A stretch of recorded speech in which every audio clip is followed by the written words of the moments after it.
tout le monde.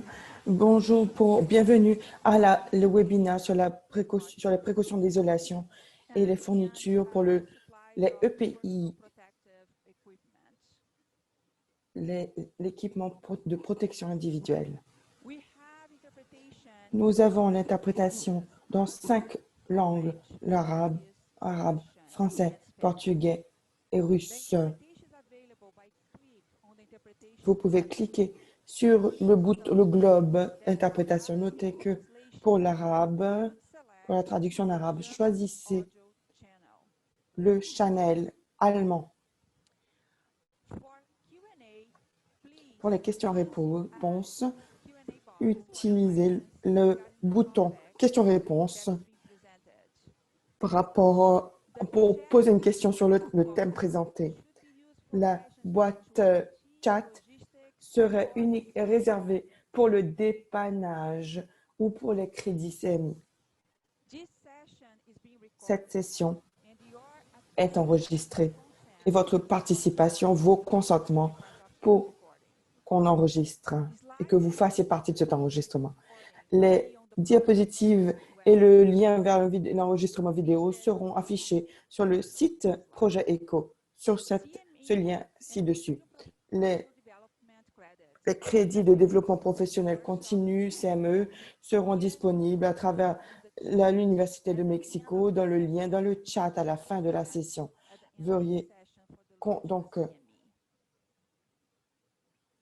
Regardez dans le chat et vous verrez un lien. Donc, Projet Echo collecte les participations, les commentaires et toutes les réponses pour ce programme et partage cela avec le CDC. Vos données seront gardées confidentielles. Ça va être utilisé pour les communications, les sondages, qualité d'assurance, contrôle de qualité et initiatives de santé. J'aimerais maintenant me présenter. Je vais être votre co-modérateur pour la session d'aujourd'hui et je suis très heureuse d'être ici. C'est très important de continuer d'avoir cette série IPC comme on le voit avec tous les autres pays. Nous avons un nombre record de cas par jour. Donc, et cela, le nombre d'hospitalisations augmente tous les jours. Donc, pendant les 4 prochaines semaines, nous allons parler de l'hospitalisation et faire des projections. En fin novembre, il devrait y avoir 2 à 10 000 nouvelles hospitalisations par jour. Nous ne pouvons pas baisser notre garde. Donc, la session d'aujourd'hui va vous amener les meilleures pratiques IPC pour nos travailleurs de première ligne. Je vais passer à Dr. Boller qui va se présenter. Merci beaucoup pour cela, Fernanda. Je m'appelle April Boller. Je travaille avec l'OMS à Genève et je suis le personne focale pour le programme d'urgence pour le COVID. Donc, merci pour CDC. C'est vraiment une très bonne collaboration. Et je veux réitérer l'importance de ceci. Il y a une croissance formidable qui a lieu maintenant. Et au cours des dernières 24 heures, des confinements ont été réinstaurés dans de nombreux pays. Il y a une augmentation, un besoin accru pour avoir davantage de travail de la santé et la disponibilité de lits. Donc, la discussion d'aujourd'hui va avoir tous ces aspects et donc, merci pour cette opportunité et pour cette session. À vous. Merci. Et je m'appelle donc Fernanda Lessa et je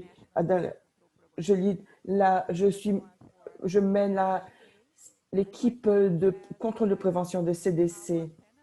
Maintenant, nos panélistes, s'ils pouvaient se présenter, et professeur Chadet, je vais vous donner la parole pour que vous puissiez vous présenter. Merci beaucoup. Je suis Shade Ogunsola, professeur de microbiologie de l'Université de Lagos et je suis présidente de réseau du contrôle de l'infection africain. Je suis vraiment heureuse de faire partie de ceci et nous avons eu une collaboration de longue date avec la CDC et ce thème sur les EPI est un domaine dans lequel nous nous concentrons fortement. Donc, merci de cette opportunité. Merci. Merci, Dr. Natasha Bagdasarian. Vous pouvez vous présenter, s'il vous plaît? Merci beaucoup. Je suis très heureuse d'être ici aussi. Je suis Natasha Bagdasarian. Je suis épidémiologiste hôpital et consultante pour l'OMS et je suis médecin pour le département des ressources humaines à Michigan, aux États-Unis. Merci pour cette opportunité. Merci, Natasha, d'être ici. Maintenant, j'aimerais donner la parole à notre premier présentateur, Dr. John Conley. Il est le microbiologiste et spécialiste des infections au Calgary, au Canada. Il va nous parler sur COVID, le contrôle et les précautions d'isolement pour les patients immunocompromis. Voici son expérience à Calgary. À vous, Dr. Conley. Bonjour, merci beaucoup. Je viens de partager mon écran. J'espère que vous pourrez voir mes diapositives. Oui, merci. Donc, merci. Je suis heureux d'être ici également. Je suis médecin et épidémiologiste et directeur médical du professeur de groupe d'hôpitaux et je suis professeur de médecine, de microbiologie, d'immunologie et de maladies infectieuses, de pathologie et de médecine de laboratoire, directeur médical IPC Calgary. Donc,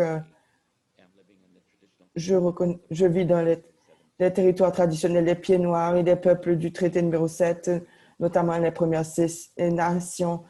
Et c'est Calgary également le foyer à la Métis Nation of Alberta, région 3. Et autre chose de pertinent, j'étais pour investigateur pour les vaccins, les 7 vaccins. Pfizer était l'hôte et il y avait un contrat, mais tout l'argent, et je ne reçois pas de rémunération personnelle. Tout l'argent va pour payer des infirmières de maladies infectieuses. Donc, je vais parler de la présence de SARS-CoV-2 viable dans les fluides corporels, évaluer les études sur la cultivabilité du CoV-2 dans le cadre du SRAS chez les patients atteints de COVID, y compris les patients immunodéprimés, examiner les applications pour les précautions d'isolement. Et il y a eu plusieurs rapports et c'est cultivable. Les échantillons, pas le PCR, un virus viable n'est pas nécessairement dans les sécrétions ETT, le sputum, on trouve également dans les frottis nasopharyngiens, oropharyngiens, la salive. Donc, détection viable du SARS-CoV-2. Les études démontrent que le virus viable a disparu au bout de 7 ou 8 jours. Et donc, 7 à 8 jours chez les personnes immunocompétentes, mais jusqu'à 15 jours ou plus chez les personnes immunodéprimées, gravement malades ou âgées. Un virus viable n'est pas nécessairement en corrélation avec la positivité de la RT-PCR. F, le moment technique, plateforme utilisée. Et il y a au moins le sérum, le sang, aucune à ce jour, aucune détection, seulement RT-PCR dans le sérum des patients, selles, urine. Au moins 6 études ont maintenant trouvé des virus cultivables dans des selles et 2 dans l'urine. Et la transmission au furet a été démontrée par l'inoculation de ces spécimens. Et pour le placenta, il y a une c'est quand même rare. Donc, voici l'étude de Nature début d'avril. Et je regardais sur le panel E, cela montre que le point jaune, il y a c'est positif. Le dernier positif était le jour 8, c'était des jeunes hommes sains. Il faut le voir. Il y a de plus grandes quantités de sputum que dans les frottis et ils ont pu montrer que la présence, vous voyez dans le panel B, la positivité est entre 3 à 4 copies ARN, RNA, malgré les cultures négatives. On sait que la positivité RT-PCR peut durer longtemps, 3 semaines. Et mais pendant 3 mois, vous avez RTR, positivité PCR. Donc, il y a une positivité qui a été faite au Canada avec le laboratoire de microbiologie. Et ce qu'ils ont pu montrer, tableau 1, vous pouvez voir la présence de virus cultivable avec donc comparaison de l'apparition des symptômes au test, jour à la probabilité de réussite de la culture sur des cellules et à la valeur CT de la RT-PCR du gène du SRAS-CoV-2, population adulte, patients, échantillon NP et ETT, donc présomption de PTS en USI, les valeurs de CT supérieures à 24 et symptômes supérieurs à 8 jours peuvent être utilisés pour prédire un virus non viable. Donc, après le jour 7, ils n'ont pas pu trouver de virus cultivable. Ils ont vu que c'était corrélé avec la valeur CT dans leur étude d'environ 25. Donc, leur conclusion, vous pouvez voir ici, s'ils avaient un seuil de cycle supérieur à 24, avec plus de 8 jours, ça peut être utilisé comme une prédiction de virus non cultivable. Ils avaient environ 90 échantillons. On ne sait pas combien de patients, ça n'a pas été rapporté, mais il y avait 26 positifs. Certains venaient de soins intensifs parce que certains étaient des échantillons de la trachée. On ne sait pas exactement quel est le profil des patients. Voici une autre étude de Van Kempen. Ils ont regardé 129 patients en soins intensifs, 33 échantillons positifs, c'est en noir ici. Ils n'ont pas rapporté. Ils ont rapporté le log 10 et vous pouvez voir les copies ARN et ils se regroupent du jour 5 à jour 10, ces patients. La plupart étaient gravement malades, souvent étaient en soins intensifs et je vais en parler dans un moment. Ils ont eu 3 patients qui avaient des cultures positives après le 15e jour, qui étaient très gravement malades. On ne sait pas s'ils étaient immunocompromis, ce n'est pas indiqué. Et pour rentrer davantage en détail, ils ont eu certains patients, beaucoup, qui étaient sur la respiration mécanique. Donc, c'est une population de très malades avec des maladies graves. Vous pouvez voir que certains étaient immunocompromis. 33 cultures positives pour le virus qu'ils ont trouvé. 10 étaient immunocompromis, mais seulement 4 étaient considérés sévèrement immunocompromis. Donc, vous pouvez voir ici, gravement immunocompromis, c'était un stage final, VIH, greffe cellulaire ou greffe d'organes en phase précoce. Donc, 4 des 33 étaient positifs, des 22 patients, échantillons patients immunocompromis. Donc, la probabilité d'une culture virale positive était de moins de 5% à 15 jours. Mais il y avait des patients gravement malades avec le virus cultivable au-delà de ça. La plus forte association était avec la présence d'anticorps sérum neutralisant qui allait à 160. Une fois qu'ils avaient les anticorps neutralisants, ils ne pouvaient plus cultiver le virus. Un autre document pour les maladies infectieuses par un groupe en France. Il ne donne pas d'informations sur la population patient. Ils ont montré une corrélation entre leur plateforme qui est très différente. Leur seuil de coupure était, il faut voir de quelle plateforme.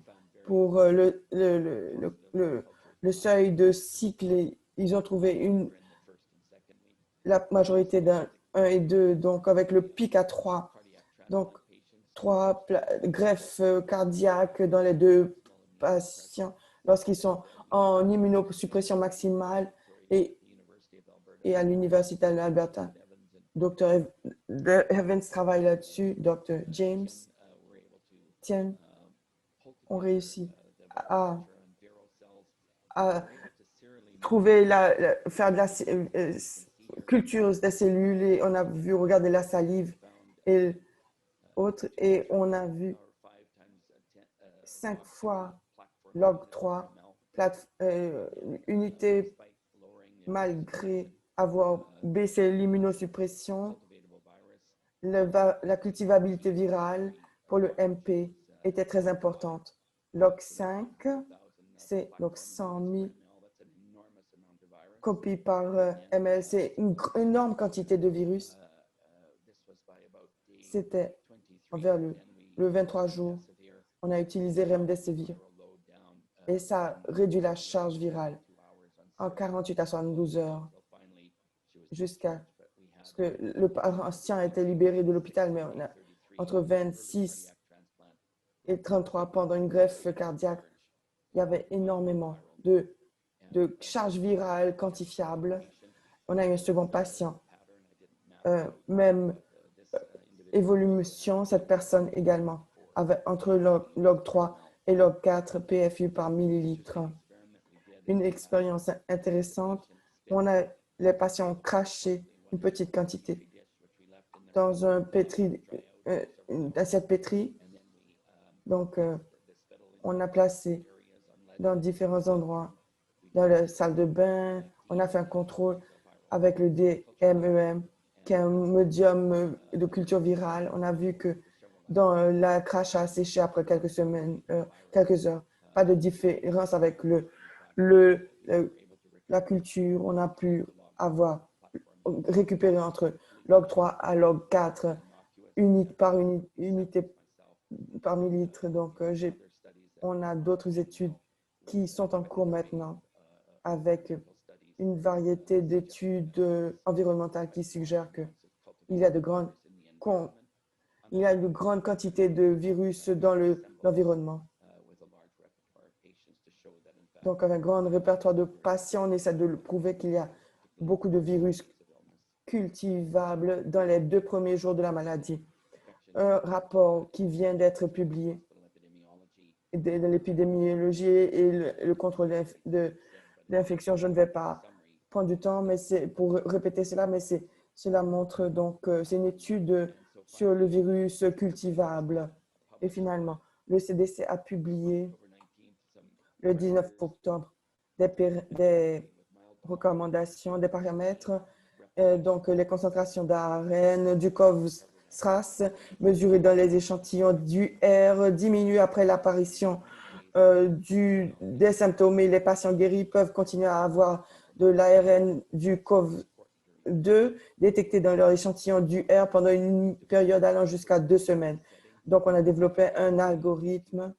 Si vous avez COVID confirmé, ils restent en isolation pendant 14 jours. S'ils sont immunocompétents, s'ils sont immunosupprimés, compromis, il faut consulter le contrôle infection et ils prennent la décision quand ils peuvent sortir et il y a des résolutions pour les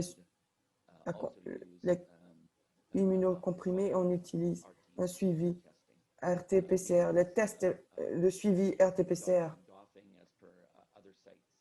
Pour les autres sites, on a des combinaisons de masques, boucliers, glands, et on n'avait pas de transmission nosocomiale. On a utilisé un masque chirurgical pour notre répertoire de précaution. Suivant les recommandations OMS, nous avons développé un outil numérique Android End compatible. On l'utilise comme assistant numérique pour les recommandations pour l'isolement basé sur les lignes directrices locales. On a eu donc près de 18 000 utilisateurs. Merci de votre attention. Merci. C'était vraiment des données impressionnantes. C'est intéressant de voir la haute charge virale pour les cas de greffe cardiaque, les patients de greffe cardiaque. Maintenant, je vais passer aux questions de sondage. Je demande à ECHO de partager avec nous la première question de sondage. On vous demande dans les participants d'utiliser votre souris pour répondre à cette question.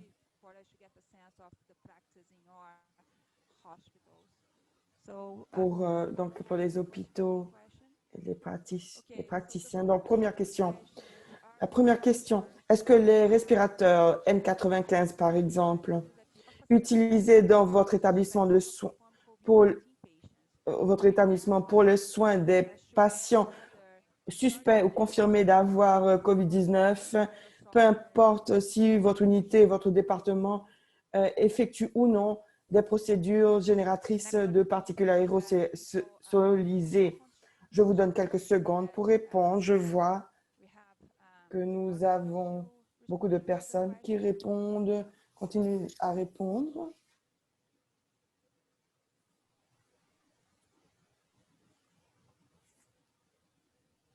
Okay, 10 more seconds. 10 secondes additionnelles.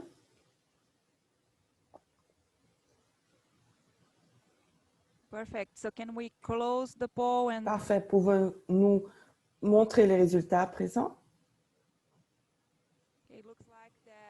Donc, il semblerait donc que la plupart, soit près de 70%, utilisent les respirateurs N95 pour les protections, peu importe s'il y a ou non des procédures de génération de particules aérosolisées. Donc, je vais me rendre à la prochaine question, comme a dit John, comme l'expérience en Canada. Le masque chirurgical avec le bouclier, lorsque on fait des procédures générant des particules aérosolisées, n'a pas débouché sur une transmission de l'infection. Donc, ici, c'est un peu plus long, donc je vais vous donner un peu plus de temps pour y répondre. Quelles sont les stratégies adoptées dans votre établissement pour suspendre l'isolation de patients COVID-19 qui ont des états de santé immunocompromis? Vous pouvez cocher toutes les bonnes réponses.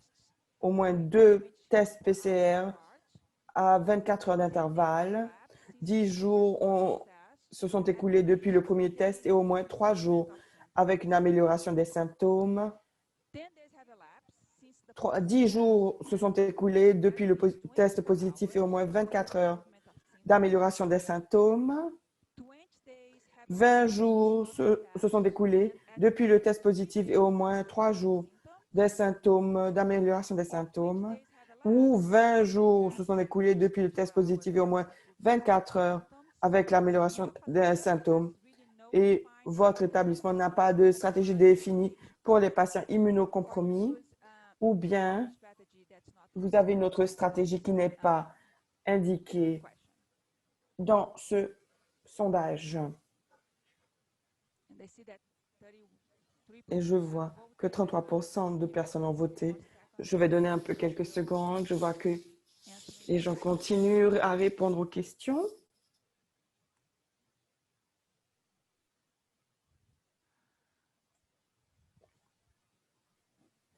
I think that we can close the Je poll. pense que nous pouvons fermer le sondage et partager les résultats. Yeah, looks like that a lot of Oui, people donc beaucoup d'entre vous utilisez la stratégie basée sur le test pour les patients immunocompromis. Mais une chose qui attire mon attention, c'est que 26% ont dit que leur hôpital n'a aucune stratégie pour les patients immunocompromis. On espère que la conversation d'aujourd'hui, ça va vous aider à mettre en œuvre certaines stratégies. Ensuite, prochain sondage. Dernière question. Est-ce que vous avez utilisé l'outil de prévision EPI de l'OMS pour estimer vos besoins en fourniture? Oui ou non? Je vais vous donner 30 secondes additionnelles.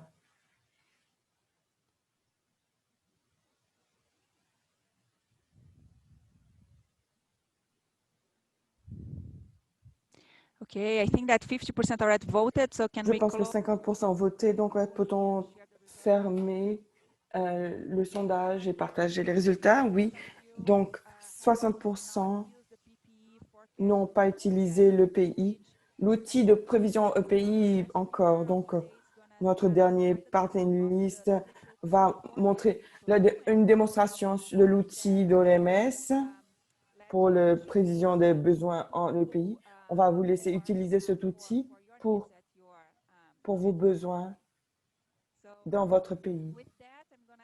Cela dit, c'était la dernière question de sondage.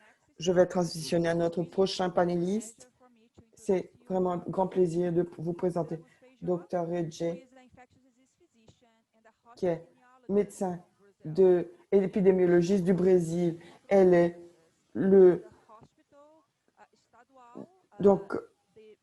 elle est de l'hôpital responsable de l'hôpital public au Brésil, Regia Damos Feijo, spécialité des maladies infectieuses, prévention des infections, EVA, à Sao Paulo, Brésil.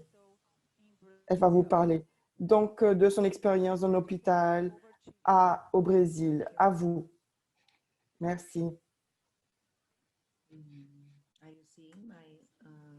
Est-ce que vous voyez?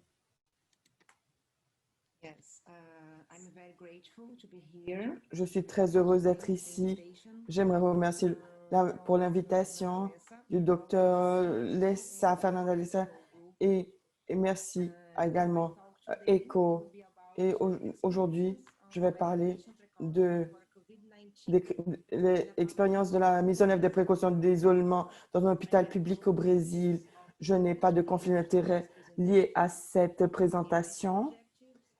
Et mes objectifs, donc, décrire l'expérience de la mise en œuvre des précautions d'isolement dans un hôpital public au Brésil, discuter les critères de la mise en place pour l'arrêt des précautions basées sur la transmission des patients COVID-19 et l'hôpital estadual Villa Alpina, EVA, c'est à Sao Paulo au Brésil. Nous avons 245 lits. Ça appartient à SUS, Service national de santé, avec les soins d'urgence, unité de soins intensifs avec 20 lits, services médicaux et chirurgicaux. Notre premier cas dans EVA, c'était le 14 mars. Dans le contexte COVID, nous avions 40 lits et avec un département 20 lits pour COVID. Le 20 mars, le Brésil a déclaré la transmission communautaire COVID-19 sur le territoire. Transmission du SARS-CoV-2 a lieu à travers les gouttelettes respiratoires, contact direct, contact indirect et les aérosols générés lors de certaines procédures spécifiques. Les procédures générant des aérosols et les aspirations des voies aériennes, induction des crachats, ressuscitation cardiopulmonaire, intubation ou extubation orotrachéale, ventilation non invasive, BIPAP, CPAP, bronchoscopie et ventilation manuelle. Les activités développées sont les suivantes. Après la pandémie, création du comité de crise, définition du triage, des flux séparés, soins d'urgence, participation du projet PrEV COVID avec la FMUSP-CDC et suspension des activités ambulatoires, rassemblement quotidien, gestion du matériel respiratoire, définition des espaces dédiés à l'hospitalisation, évaluation de la quantité de médicaments, antibiotiques, bloqueurs, neuromusculaires, etc. Définir l'équipement de protection individuelle.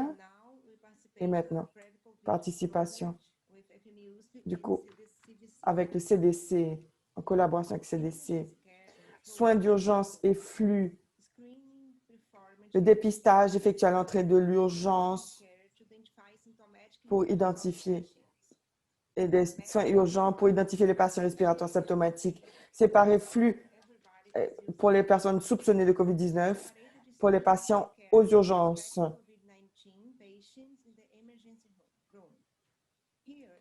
Ici, voici le terminal numérique où les patients y choisissent COVID-19 et le patient ouvre un formulaire électronique pour des soins à flux différenciés en fonction des symptômes. Pour les soins, nous avons soins urgence, on a des affiches avec COVID, avec signes et symptômes de COVID, des signes. Zone d'attente séparée pour les patients présentant des symptômes respiratoires, ceux qui n'en présentent pas. Et il y a la salle d'attente. Donc, pour l'utilisation de masques est obligatoire. Nous avons dans les bureaux d'enregistrement et les zones d'attente des chaises espacées selon la distance sociale, des flux, des écrans de séparation pour évaluer les patients qui ont des symptômes respiratoires. Voici une pièce, salle de dépistage séparée pour les patients présentant des symptômes respiratoires. Donc, avec une séparation. Et les équipements de protection individuelle pour les travailleurs de la santé, tous utilisent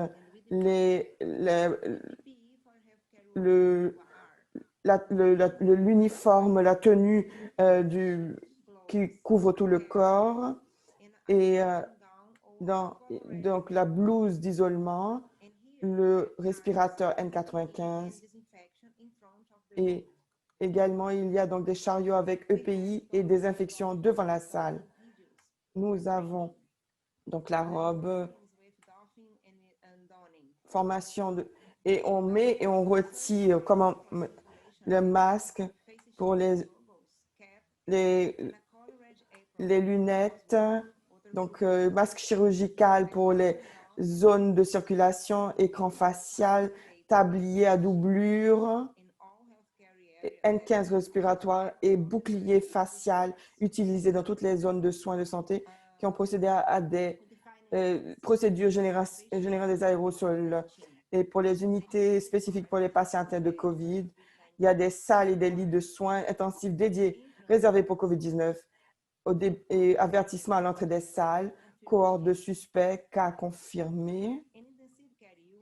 Et dans l'unité des soins intensifs, on a une cohorte de suspects, de cas confirmés, et on a un travailleur de la santé qui, pendant toute la durée du service, a besoin d'un respirateur N95 et d'un écran facial, un bouclier et un tablier de couleur. Lorsqu'on est près d'un patient et pendant les soins directs, il est nécessaire de mettre une blouse d'isolement et des gants avec changement des gants entre les patients. Ventilation, aération avec climatisation, changement régulier du filtre, pas de place pour une pression négative, on n'a pas de salle et désinfection fréquente des surfaces. unité, département d'unité, dans la chambre de 2 à 4 lits, corps de suspect, cas confirmé, au moins 1 mètre de distance entre les lits. Les fenêtres sont ouvertes pour une aération naturelle. Les travailleurs humanitaires, pendant leur service, ils gardent le masque N95, le bouclier et les écrans faciaux pour entrer dans la salle. À l'intérieur de la chambre, blouse d'isolement et gants qu'ils changent entre les patients.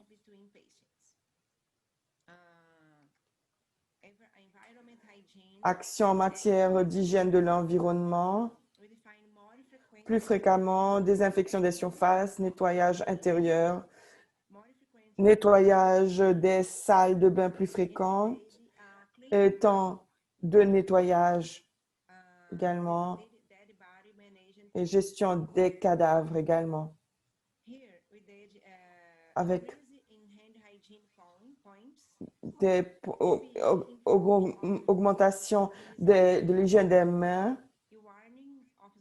Donc, EPI avant la salle pour augmenter l'adhésion, augmentation donc des avertissements pour des précautions d'isolement à l'entrée des salles.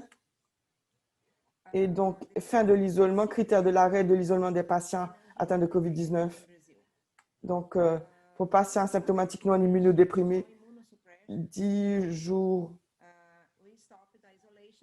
on arrête l'isolement 10 jours après la date du test PCR positif. Pour le patient asymptomatique et immunodéprimé, on arrête l'isolation 20 jours après la date du test PCR positif. Patient dont l'état immunodéprimé est léger, va de léger à modéré, et non immunodéprimé au moins 10 jours après l'apparition des symptômes et au moins 24 heures sans fièvre et sans amélioration des symptômes. Pour le patient sévère, gravement malade ou critiquement ou malade ou sévèrement immunodéprimé, hospitalisé, au moins 20 jours après l'apparition des symptômes et au moins 24 heures sans fièvre et sans amélioration des symptômes. Donc, voici,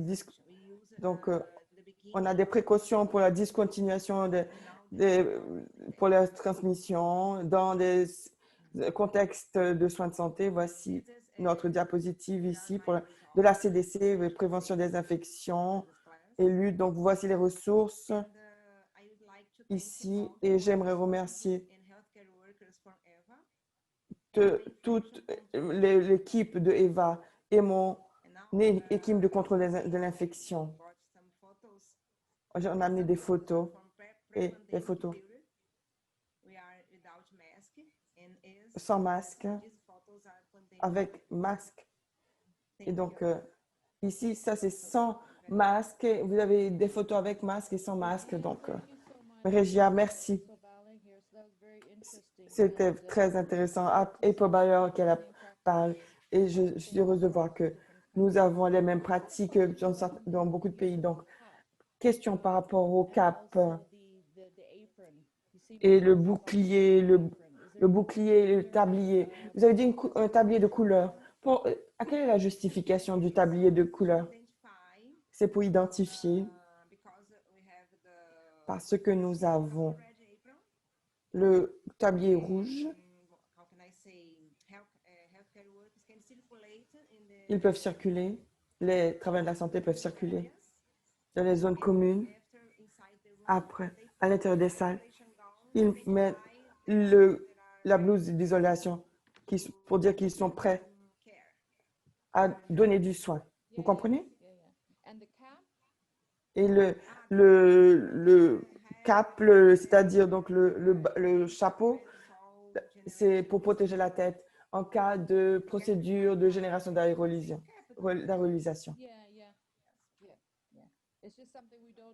C'est pas quelque chose qu'on fait, mais on voulait juste savoir. Mais merci beaucoup.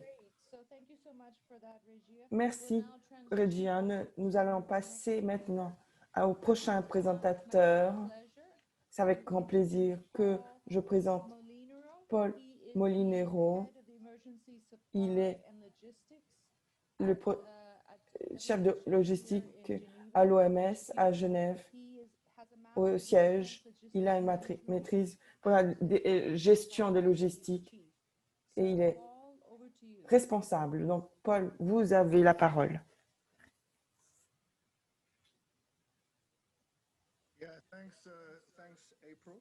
Merci, April.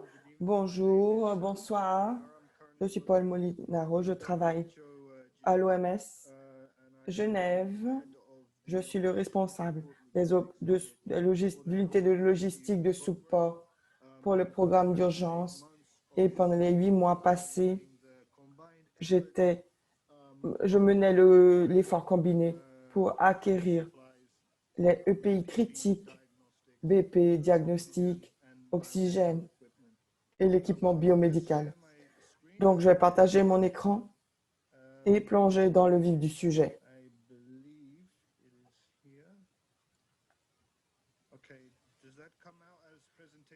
Est-ce que vous voyez ce qui... Vous le voyez, vous voyez mon écran? Bien. Donc, je vais décrire le processus d'approvisionnement mondial de l'EPI.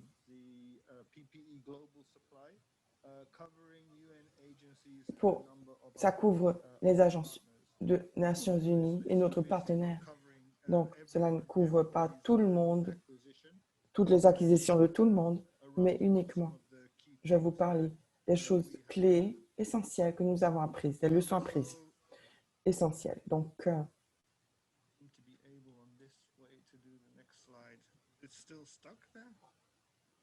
est-ce que c'est encore... Mes diapositives sont collées en bas. Voilà. Parfait. Donc, ce qu'on a collecté, qu'on a acheté jusqu'à présent, 387,3 millions d'articles EPI achetés à travers les entités de contrats d'achat, et cela ne comprend pas 180 millions de masques chirurgicaux, des respirateurs mécaniques et des gants, donc 24 millions de respirateurs, gants, 22,4 millions d'euros. Et on a livré à environ 170 pays au cours des 8 derniers mois, avec les pourcentages différents et les quantités qui sont indiquées ici sur cette carte. Donc, pour détailler un peu les choses, l'une des difficultés avec la pénurie des articles, c'était le besoin d'un processus d'assurance qualité complet, mais également on a dû gérer le fait que le pays en général, il y a un manque d'harmonisation globale entre les différents standards. Quand on regarde les respirateurs, il y a une différence. Un N95, une certificat accréditation, ou FP2 et KN95 chinois. Ils sont conçus pour faire la même chose. Et si vous regardez au-delà de la certification demande des tests différents avec différentes métriques de performance. Donc, il y a des qualifications qui ne sont pas faites pour le N95. Et la raison pour laquelle c'est devenu un tel problème, c'est parce que en raison de la nature du produit. Depuis janvier, février des audits, on a connu de graves pénuries ou même disponibilité zéro de nos fournisseurs réguliers. On a sondé des compagnies privées, des corporations pour avoir une idée. Et ce qu'on avait assumé, c'est que 50% du marché EPI était produit de la Chine. On a revu nos estimations à entre 70 et 80% de de la production globale des EPI vient de Chine. Et si vous regardez la production EPI qui vient d'autres pays, après l'investigation, on voit des contrats qui reviennent en Chine, alors que l'origine, vraiment, c'est la Chine. Donc, pour pouvoir suivre la demande et les contraintes que nous avons sur la fourniture finale, on a dû aller vers des producteurs, surtout en Chine, qui n'avaient pas l'expérience pour exporter. Donc, avant la pandémie, il y avait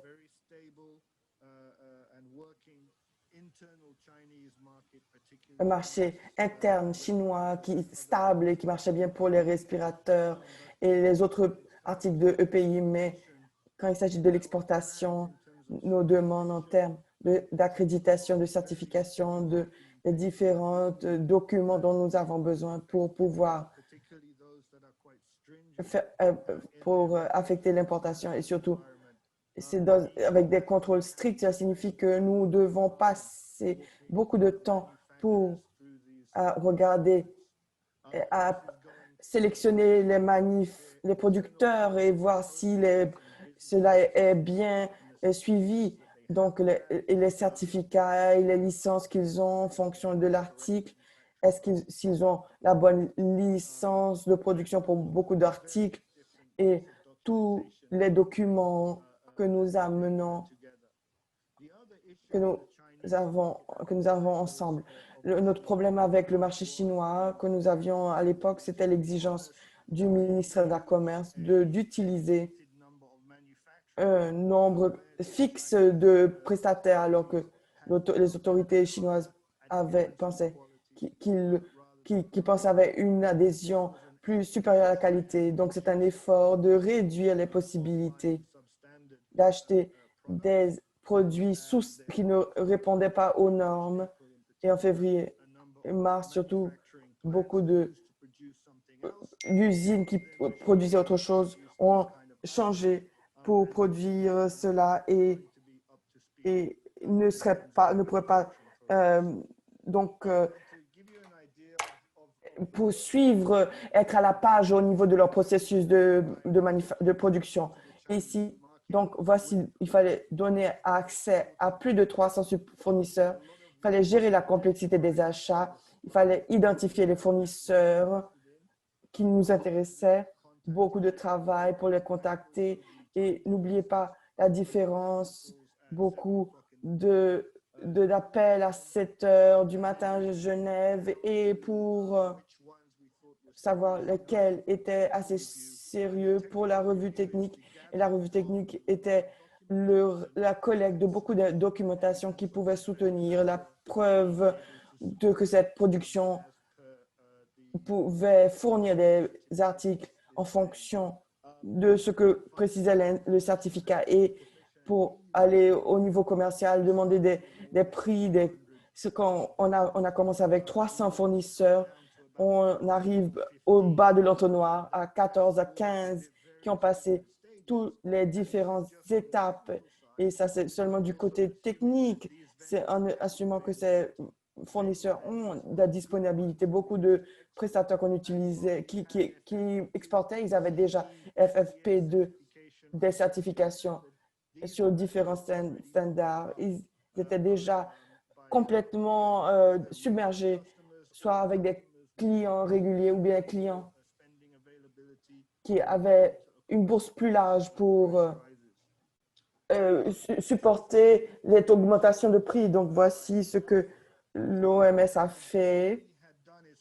Et ce qu'on a fait également est basé sur la certification pour s'assurer qu'on ait des tests laboratoires indépendants sur les documents laboratoires fournis. Cela a augmenté le temps qu'on doit attendre pour l'approbation des différents fournisseurs, mais on pensait que c'était mieux de pouvoir avoir cette sécurité additionnelle. Ce que je vous montre ici, c'est une activité entreprise sous l'auspice de l'UNICEF et qui a rassemblé des agences. Donc, c'est un contrat public, un appel d'offres 348 prestataires et à la fin, il n'y en avait que 55 approuvés.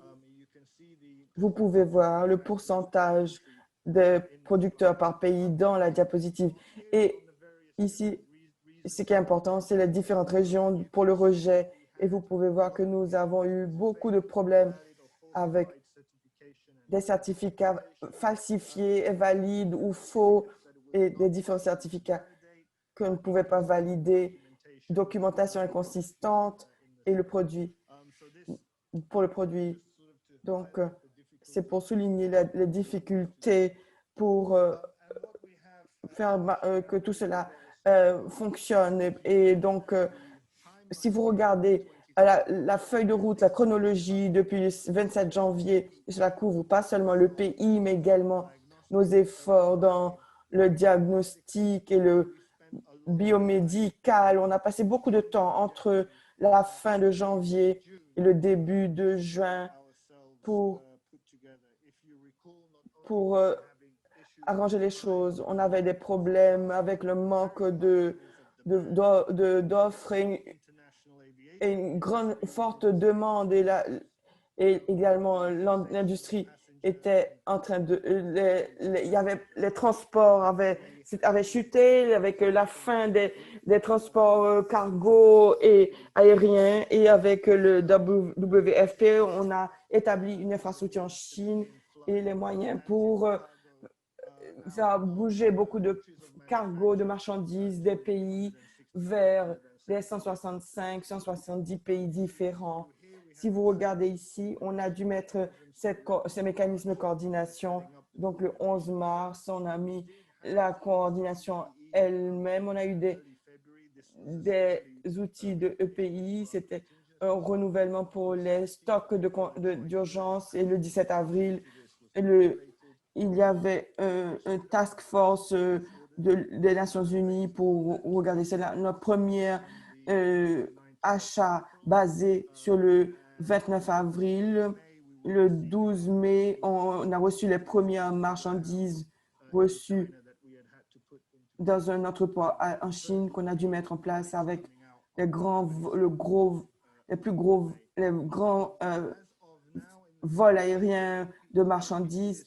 Le marché EPI est stable, plutôt les prix commencent à tomber comme à la phase pré-pandémique. Il y a beaucoup plus de prestataires maintenant. Ils ont davantage d'expérience avec nos exigences en termes de documentation et notre processus d'assurance qualité. La seule expérience serait l'examen, les gants chirurgicaux. Nous avons une extrême pénurie et des grandes limitations du marché jusqu'à milieu de 2021. Et c'est parce que le processus de fabrication pour les gants latex et nitrites sont complexes. Pour vous donner une idée, on pense que ça peut prendre entre 12 et 16 mois pour mettre en place de nouvelles lignes de production pour ces articles et plus des problèmes avec la matière brute, la matière première. Donc, ce sera un problème qui va durer jusqu'en 2021. À part cela, nous sommes à l'aise par rapport à l'état du marché, même avec les secondes vagues qui frappent certains pays. Merci beaucoup. Merci, Paul. Ça a été très intéressant et, comment dire, c'est vraiment très intéressant de voir les difficultés dans les différents domaines de travail, de l'entendre comme ça.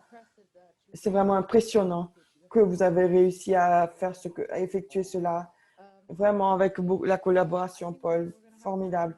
Donc, nous aurons des questions. Donc, je passe à notre prochain panéliste. Le prochain panéliste, c'est Constance McDonald-Thayer. Désolée si je n'ai pas bien prononcé votre nom. Elle soutient l'OMS avec l'outil de prévision des approvisionnements essentiels. Elle vient de la Fondation Clinton. Elle travaille avec une équipe pour l'outil de prévision qui sert comme un outil de prévision pour les pays, pour la prévention, pour la riposte COVID en utilisant de d'épithèse et d'informations épidémiologiques. Connie, à vous. Merci, April, c'était bien prononcé pour mon nom. Donc, je vais partager mon écran. Je vais sauter en quelques diapositives et je vais vous montrer l'outil. Donc, April a résumé l'outil de prévision fourniture essentielle COVID-19 de l'OMS. Donc, l'outil de prévision des fournitures essentielles de l'OMS COVID-19, ESFT, est conçu pour aider les gouvernements, les partenaires et les autres parties apprenantes à estimer les besoins potentiels en fournitures essentielles pour répondre à la pandémie actuelle de COVID-19, bien qu'il donne aux utilisateurs une estimation du nombre de cas. Ce calculateur n'est pas un calculateur épidémiologique. L'objectif de cet outil est de prévoir les fournitures essentielles, comprend une estimation des équipements de protection individuelle, des équipements de diagnostic, des équipements biomédicaux pour la gestion des cas, des médicaments, etc. Donc, l'utilisation de l'outil de prévision essentielle, donc cheminement du calcul, définir les paramètres, définir l'utilisation, estimation du nombre de cas, modéliser les plans, on va en parler. Donc, il semble que l'une des choses qui est consistante de COVID, c'est qu'il y a une ventilation fixe de comment les patients sont affectés, 40% bénins, 32% modérés, 12 cas graves et 4 cas critiques, 75% et 15% sévères et 5% critiques, 40% légers, 40% modérés, 15% sévères et 5% critiques. C'est ce qu'on utilise pour l'outil de prévision. Et ici, cela vous montre l'information sur comment on répond les descriptions. Donc, c'est pour les descriptions des entrées de la valeur de référence. Toutes les entrées sont modifiables par les utilisateurs si des informations plus précises sont connues pour un paramètre utilisé. Donc, en fonction des discussions avec 40% répartition du personnel de santé, le pourcentage de travailleurs de la santé non activés pour les soins COVID-19, 40% environ, et 54% ils travaillent avec les patients hospitalisés, 6%. Enfin, le pourcentage, c'est le pourcentage de travailleurs de la santé qui dépiste et trie les cas suspects. Et on a une moyenne de médecins pour 1000 habitants pour les territoires où les données sont manquantes et moyenne d'infirmières pour 1000 habitants. Donc, voici un survol pour des hypothèses concernant le personnel de santé, le fonctionnement du personnel, influence sur les prévisions de fonctionnement du personnel par semaine et sur les besoins correspondants en matière d'équipement de protection individuelle. Donc, vous avez les soins hospitaliers et le dépistage, triage. Bien. Donc, est-ce que tout le monde, vous pouvez voir l'outil Excel? Oui. Donc, ici, pour la version de l'outil de prévision, je vais noter que dans les prochaines semaines, on va avoir une version plus récente avec des mises à jour très intéressantes. Je ne vais pas trop détailler maintenant, mais vérifier de temps à autre. Il y aura une nouvelle version. Vous cliquez l'exemption de responsabilité et je ne vais pas passer trop de temps. C'est une description de ce que vous allez faire avec cet outil. On a un document SAQ sur le site web OMS, un document technique avec d'autres détails pour utiliser l'outil. Ensuite, il y a cet onglet pour saisir les données. Donc, on regarde la Zambie, on fait de la modélisation et de la projection pour la Zambie. Vous pouvez marquer le pays ou si vous voulez être plus granulaire à niveau sous-national. Donc, est-ce que c'est il y a une saisie manuelle, l'option et la population et vous devez marquer les noms de cas. Donc, Zambie, environ 16 000 cas COVID. Et ici, il y a beaucoup d'hypothèses. C'est ce qui nous aide à créer les hypothèses pour la prévision. Donc, vous avez l'option, vous cliquez ici et ça tire des données qui sont tirées de la Banque mondiale ou d'autres sources. spécifique par pays. Si un pays pense qu'il a de meilleures informations, vous ne désélectionnez et vous marquez. L'usager va mettre ses propres hypothèses. Donc, pour le moment, nous allons utiliser le paramètre par défaut. Je ne vais pas passer trop de temps ici, mais cet outil je vous encourage à regarder comment cela impacte le pays, les résultats. Donc, voilà, aussi, donc, nous avons cette donnée tirée de la Banque mondiale sur l'infrastructure et le staff des soins de santé. La Banque mondiale estime qu'il y a 27 599 travailleurs de la santé en Zambie. En utilisant ce calcul dont on a discuté, ça va nous dire combien de ceux-ci vont travailler sur COVID. Il y a d'autres taux pour les nettoyeurs, l'ambulance, les ambulanciers, les techniciens. Ils auront besoin de EPI et nous incluons cela dans l'hypothèse. Et nous avons le taux avec les soins informels qui vont s'occuper des patients légers à modérés qui doivent s'isoler et les patients, et également pour les patients qui doivent être hospitalisés. Autre hypothèse, c'est le pourcentage des lits pour COVID, pourcentage disponible pour les patients critiques, pour les autres types de patients. Et on a un module pour le test. Donc, je ne vais pas trop détailler aujourd'hui parce que cela n'affecte pas vraiment la modélisation pour EPI et l'IPC, la prévention contrôle. Donc, le personnel aura un effet sur comment nous estimons les besoins de l'EPI. Donc, ce sera l'un des résultats lorsque vous lancez le modèle. Et pour terminer, pour le côté biomédical, on a l'usage d'oxygène. Ça s'applique pour l'oxygène qui sera nécessaire pour les patients hospitalisés. Donc, je vous encourage de passer davantage de temps et passer en revue ces hypothèses. Ensuite, on va à la console de l'utilisateur et c'est là où il y a plusieurs choses qui va dire un pays ce dont ils auront besoin, vu les hypothèses qu'on vient de saisir dans l'onglet d'entrée. Et nous aurons donc les diagrammes ici. Donc, pour le moment, l'outil a 3 options pour la prévision. Un modèle de croissance qu'on n'encourage pas, ça a été utilisé lorsque le modèle a été créé. Il n'y avait pas vraiment de pays pour déterminer comment l'épidémie ou la pandémie dans un pays changerait. Et ça va donner une courbe de croissance exponentielle. Maintenant, on aura un modèle qui tient compte des convalescents et avec un contexte plus pays par pays. Donc, si un pays utilise une intervention non chirurgicale, il y aura un déclin de la courbe. Et s'ils n'ont pas de mise en œuvre d'intervention, ça va augmenter. Donc, et puis les saisies manuelles, ils peuvent avoir leur propre courbe. Et puis, donc, je peux vous dire que dans les prochaines semaines, vous aurez une version de cet outil avec un modèle SCR de l'Imperial College. Cela va permettre d'adapter cette prévision à chaque pays avec beaucoup de données qui rentrent dans ce petit bouton que vous tirez ici. Et ce n'est pas encore en direct.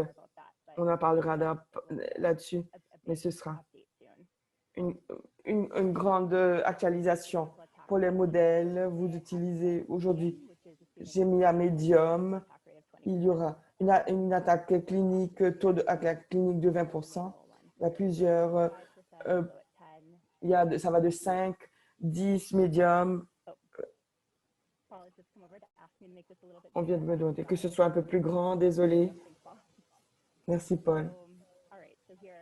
Donc, j'espère que vous pouvez mieux voir.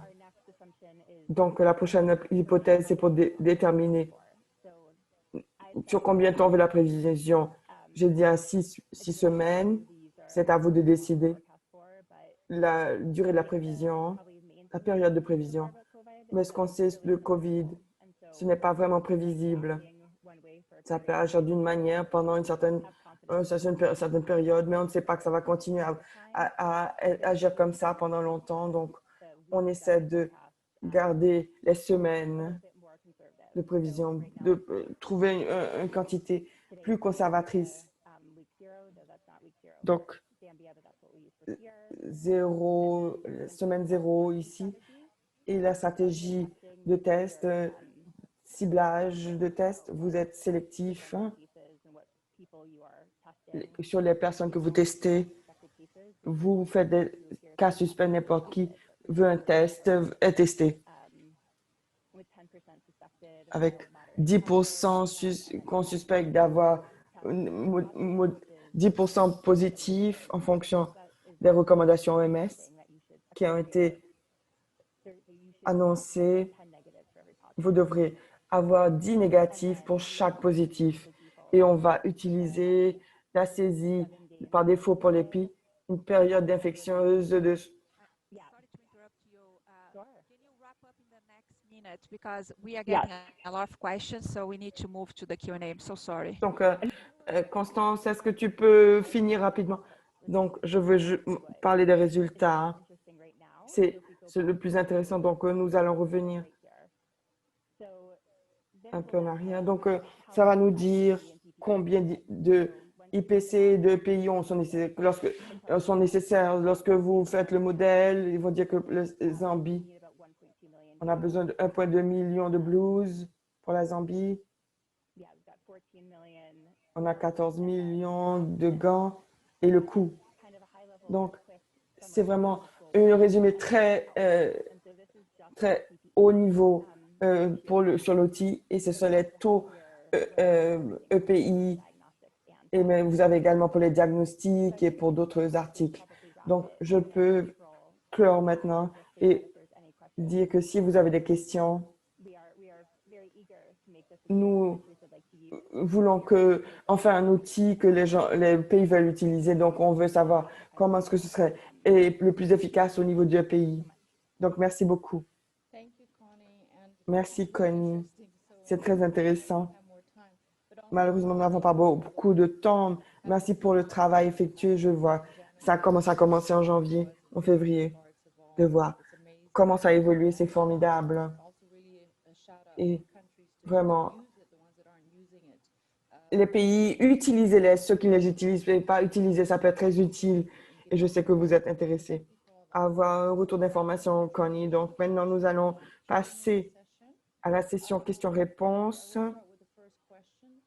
Et je vais commencer la première question à Natacha. La question est combien de temps est-ce que c'est sans danger pour avoir le même masque quand je travaille avec plusieurs patients ou avec le laboratoire? Je pense que l'utilisation à long terme de PPE, c'est une stratégie que beaucoup d'établissements à travers le monde utilisent pour protéger les chaînes d'approvisionnement. Pour les masques, j'imagine que on parle des masques chirurgicaux, l'alimentation générale, la restriction, lorsque les masques sont contaminés. Donc, le consensus, lorsqu'ils sont dommagés ou tachés, c'est difficile de respirer. Il faut mettre un nouveau. Pour les N95, il y a plus de recommandations de différentes directives, jusqu'à 12 heures. Mais pour être réaliste, ce n'est pas faisable de porter quelque chose sur ton visage pendant longtemps sans prendre une pause ou sans contamination ou de boire de l'eau, par exemple. Donc, je pense que le plus grand facteur, c'est lorsque il y a une preuve, soit d'une contamination externe ou bien lorsque ces masques sont couverts de sécrétions ou de sueur, de transpiration. Pendant la première partie de la pandémie, on était à Singapour. Je travaille à Singapour. On a fait beaucoup de soins extramuros et les travailleurs de la santé pouvaient porter des N95 pendant peut-être 4 heures sans que cela soit complètement trempé de sueur et qu'il fallait le retirer. Il y a beaucoup de stratégies pour préserver, si on parle d'étendre la durée du port. Et on peut mettre un bouclier facial pour empêcher la contamination et il faut faire très attention sur comment on retire les masques faciaux pour ne pas contaminer les visages davantage. J'espère que j'ai répondu à votre question. Oui, c'est très détaillé, Natacha. Il y a des points critiques, mais la prévention de la contamination est vraiment l'essentiel. Donc, on va passer à la prochaine question. La prochaine question. Est-ce que les masques faciaux sont-ils vraiment utiles pour empêcher la transmission COVID? Quelle est la preuve? Pour le professeur Connolly. Merci pour cette question. Je pense que si vous regardez les voies de transmission, il y avait un rapport de l'OMS en début juillet 2020 qui soulignait les mécanismes de transmission. Et je pense que l'idée principale est que c'est surtout par le contact et la transmission par gouttelettes. Les gouttelettes sont considérées comme un continuum.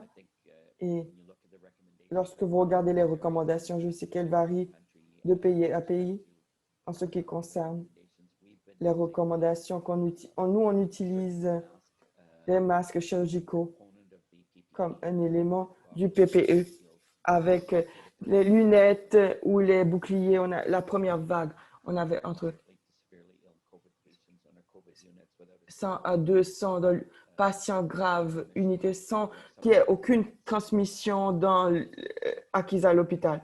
Et pendant la deuxième période, il y a eu des lapses et fatigue de EPI. Donc, il y a eu après, mais il faut faire attention quand on met et qu'on retire les articles. Il faut parler du paquet d'activités et c'est pour s'assurer que l'hygiène de la main est impeccable. Surtout quand vous mettez, surtout lorsque vous retirez les articles EPI, c'est très important. Et je pense que si vous pouvez adhérer à cela et pas seulement vous concentrer sur le type de masque que vous portez, il y a on met trop l'accent sur le masque que vous portez. C'est important de reconnaître que c'est le paquet d'activités et l'adhésion stricte et l'exécution du PPE qui est le plus important pour les procédures génératrices d'aérosols. Il faut des N95 et certains travailleurs de la santé pensent qu'ils sont mieux protégés, mais les N95, il y a un profil d'utilisation également et on voit il y a des effets secondaires au port prolongé, mais ça empêchera la transmission au travail de la santé si vous portez les masques. OK, prochaine question pour le professeur Chadé. Est-ce que vous pouvez parler de la réutilisation des respirateurs N95, surtout dans des contextes pauvres en ressources? Combien de fois qu'on peut utiliser un masque N95 pour la réutilisation? Merci beaucoup, April. Je vais vous dire d'abord qu'en général, nous ne recommandons pas la réutilisation de N95 à moins que vous êtes vraiment collés, soyez vraiment collés. Il y a un certain nombre. Il y a des études qui ont montré que vous pouvez les réutiliser si vous les décontaminez. Mais ce ne sont pas des pratiques standards encore. Et en général, jusqu'à présent,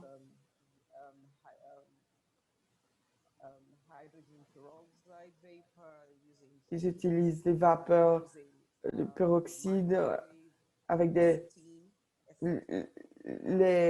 la vapeur micro-ondes. Il y a beaucoup de choses qu'ils utilisent. Dans les pays à faible revenu et dans beaucoup de pays à travers le monde,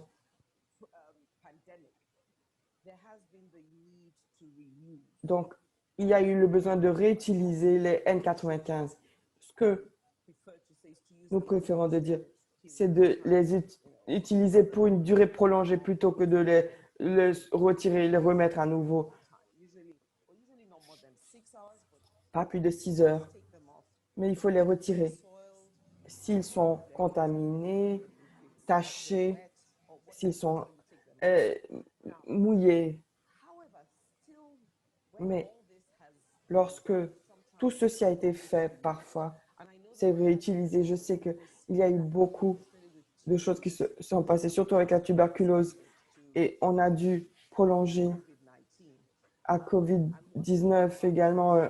Ce qu'on recommande dans cette situation, c'est qu'il faut les réutiliser. Alors, si vous devez les réutiliser, vous pouvez les réutiliser alors s'ils ne sont pas tachés ou pas endommagés. Et vous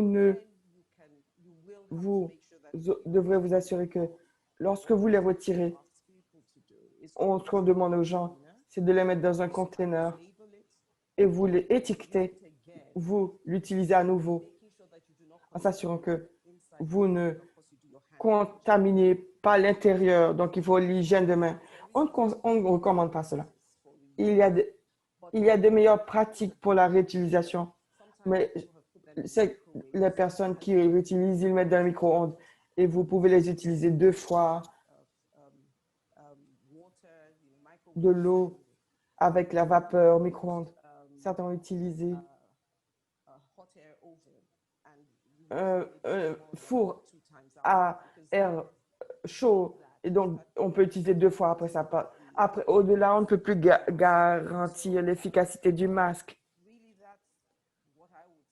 C'est ce que je dirais pour la réutilisation. Ce n'est pas quelque chose que nous défendons. Et c'est vraiment une mesure de dernier recours.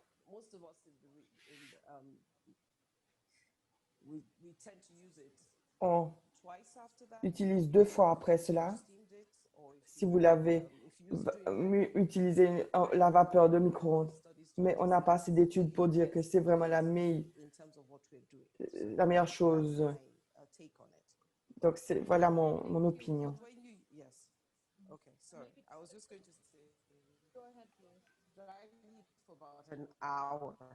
Séchez-le pendant 1 heure. On peut le réutiliser.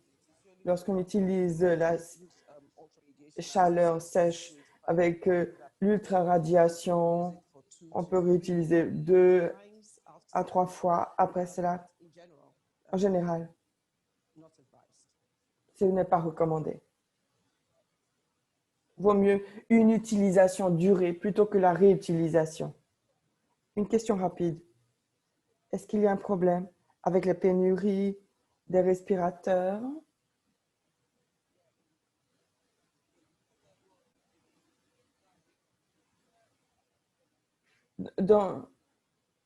À l'université de Lagos, c'est un hôpital enseignant. Oui. Non, pas pour le moment. Il y avait une période où, comme partout, nous avions des difficultés à obtenir ces articles. Et lorsqu'on met un bouclier dessus, l'utilisation d'hydrogène peroxyde, il faut avoir la machine, l'équipement. Et nous ne l'avions pas. Le plus facile, c'est d'utiliser un micro-ondes. Mais le son est mauvais.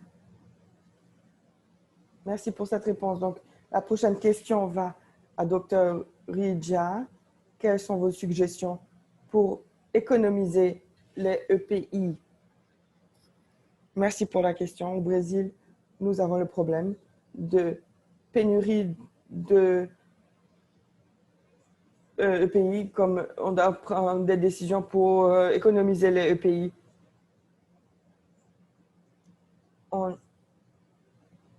Par exemple, on augmente la durée d'utilisation, on réduit l'exposition, comme ce que j'ai montré dans la présentation, et reporter les procédures non urgentes. si possible,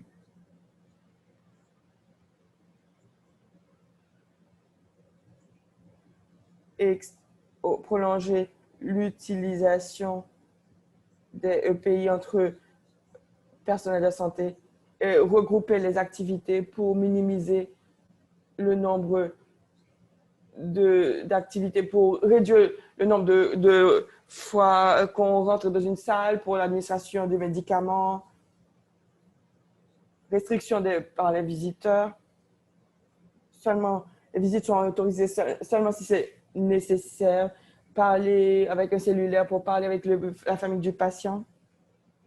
Augmenter la durée du port du N95 parce qu'on a une pénurie de ce type de masque. Et utiliser un masque chirurgical pendant une période de travail de 6 heures. On recommande à ce que ça soit changé lorsque c'est mouillé.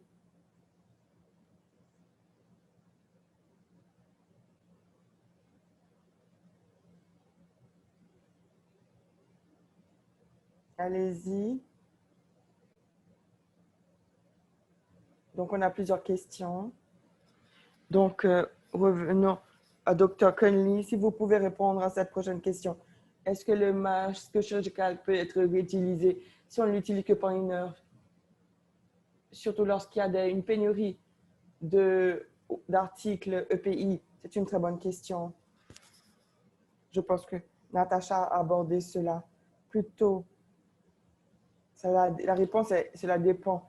Si vous êtes dans un contexte où il y a eu un éclaboussement, où le masque est compromis pour une raison ou une autre, peu importe de la durée, 1 heure ou pas, ça ne fait aucune différence. Si vous allez dans l'espace, vous allez dans la chambre de patient et par exemple, il y a d'autres pathogènes transmis par l'air, il faudra être retiré. Si vous allez pour la pause, le repas, vous devriez jeter le masque et faire l'hygiène pour les mains. Il y a des études dans la salle chirurgicale et on suggère qu'après 2 heures, la quantité de bactéries qui sortent par un masque chirurgical commence à augmenter. Donc, je dirais que si vous avez utilisé votre masque avec précaution pendant 1 heure et il n'y a pas d'éclaboussement, pas de gouttelettes de contact et que vous ne l'avez pas retiré, c'est possible de le garder quelque part et remettre le masque. Mais en général, si vous prenez une pause prolongée, vous mangez, il faudrait éliminer votre masque et en prendre un nouveau. Mais si c'est un laps momentané, vous pouvez utiliser ça comme stratégie de préservation. Et j'ai vu dans un manuscrit le développement d'une méthode de décontamination des masques médicaux et des respirateurs N95. Et ça va aider les protocoles qui ont détaillé comment désactiver le virus COV2 et autres. Et il y aura davantage qui sera publié sur cette question très prochainement. Merci, Joe. Et on espère avoir ce rapport sur les méthodes de décontamination. Ce sera très important pour la documentation disponible. Ensuite, Dr. Natacha Bagdasarian, est-ce que la qualité, comment peut-on évaluer la qualité des EPI? Merci. Je dirais que d'abord, un panéliste, Paul Molinaro, a parlé des spécifications pour les EPI. Donc, je vais revenir à une recommandation qu'il a montrée, mais il y a 2 éléments composants de l'EPI qui marchent dans votre contexte. Un, il faut s'assurer que les matériaux sont appropriés et les pisteurs également. En termes de matériaux, je pense que c'est là que ce que vous les devez utiliser une spécification technique. Il y a de bonnes ressources publiées par l'OMS qui listent les spécifications pour les différents types de EPI en termes de matériaux utilisés en utilisant des standards de performance nationaux et internationaux, c'est important. Pour l'épaisseur, on peut juger sur le terrain pour voir si ça marche dans votre contexte. Pour les lunettes, on peut s'assurer que les lunettes sont bien adhèrent à leur visage avec une monture flexible. Ils peuvent s'adapter à différents contours de visage, que les boucliers ont une bonne visibilité, qu'on ouvre tout le visage et le masque pour s'assurer que les surfaces internes et externes sont distinguables et autre chose. Les lignes d'alimentation, de logistique ont été impactées, donc d'approvisionnement. Donc, si vous avez des défauts importants des outils, donc c'est très important de savoir et de revenir à votre prestataire. Nous sommes conscients qu'il y a eu des articles qui ont été mal accrédités, certifiés. Merci beaucoup.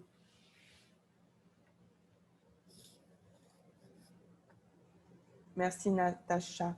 Vous et Paul, vous avez soulevé des points très importants sur la certification des articles et des fournitures.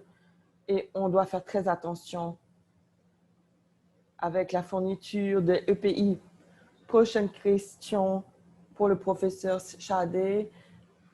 Une des choses que j'ai vu des gens faire beaucoup, c'est d'utiliser les masques chirurgicaux en plus au-dessus du respirateur N95 parce qu'il n'y a pas beaucoup de N95, la pénurie.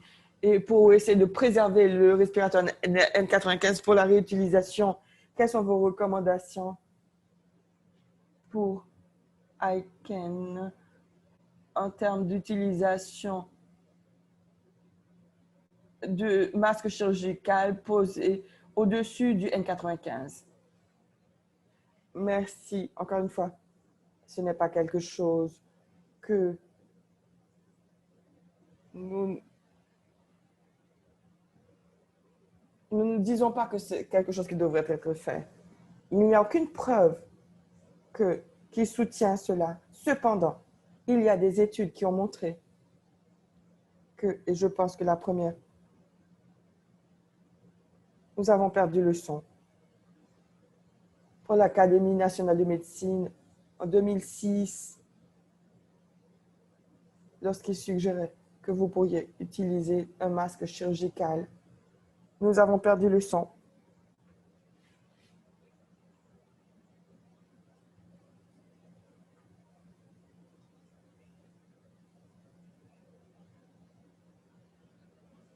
Il y avait un moment donné, ce n'est pas quelque chose que nous recommandons, mais ce n'est pas quelque chose que nous ne recommandons pas. Nous n'avons pas d'opinion là-dessus, cependant. Mais nous sommes pragmatiques à ICANN parce que nous avons beaucoup de situations. Donc, je vais parler des preuves.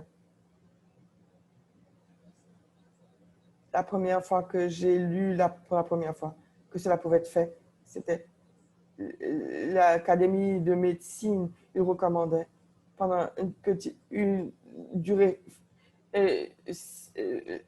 limitée l'utilisation du masque au-dessus du N95 parce que c'est résistant au fluide, au liquide. Et ça débouche sur deux questions. Nous avons perdu le son.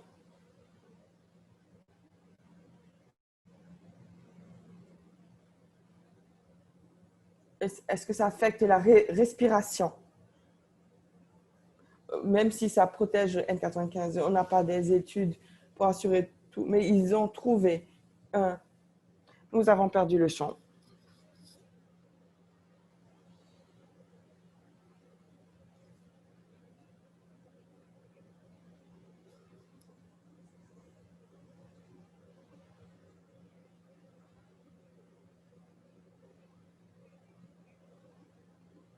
Et nous sommes à la fin de la session.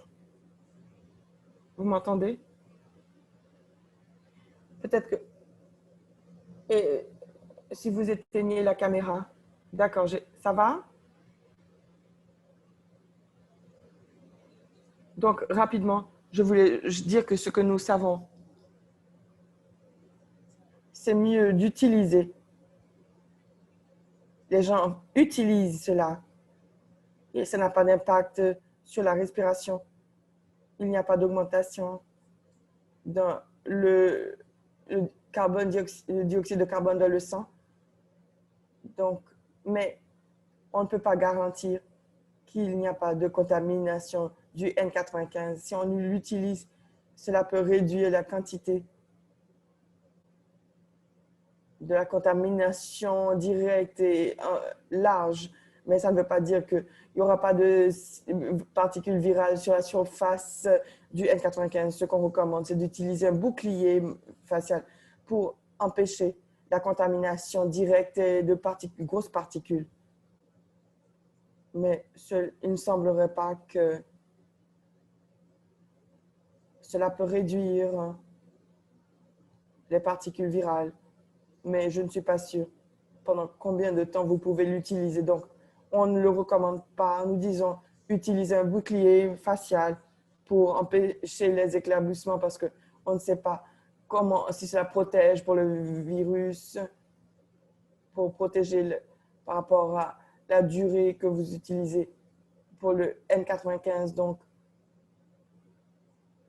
ce n'est pas nocif, ça peut prolonger le temps, mais il faut savoir que cela peut, le N15, N95 peut être contaminé et vous devez le gérer avec précaution. Et il faut prendre les précautions d'élimination maintenant. Nous n'avons plus de temps pour les questions, malheureusement. Donc, je veux remercier nos panélistes et intervenants pour la bonne session d'aujourd'hui et je vais donner à Katie pour les remarques de clôture.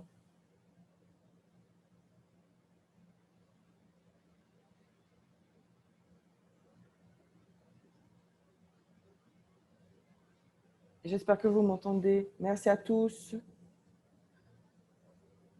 pour cette excellente présentation aujourd'hui. Nous allons nous rencontrer dans 2 semaines, le 12 novembre, pour une autre session sur l'impact de la contrôle, de la prévention de l'infection sur l'ARMA et l'infection COVID. Et le sondage est dans le chat et le lien pour les crédits CME sont également dans le chat. Au revoir.